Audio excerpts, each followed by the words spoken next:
তোমার রব কি বলে জানো? তুমি যাকে আমার চাইতে বেশি ভালোবাসবে, আমি তাকেই তোমার কাছ থেকে দূরে নিয়ে যাব আর তোমাকে বড্ড একা করে রাখবো।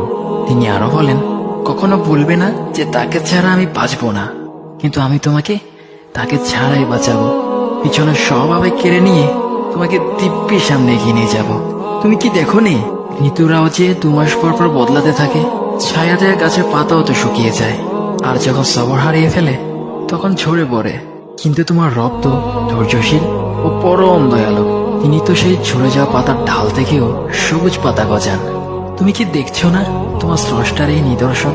যে মানুষটাকে তুমি নিজের জীবনের চাইতেও বেশি ভালোবাসতে, সেই মানুষটাও একদিন অচেনা হয়ে যায়, তোমার মন ভেঙে যায়, এমনকি বন্ধু শত্রুতে পরিণত হয়, আর খানিক সময় পর শত্রু বন্ধুতে পরিণত হয়। যে মানুষটাকে তুমি নিজের জীবনের অংশ ভাবতে, সে মানুষটাও প্রতারণা করে।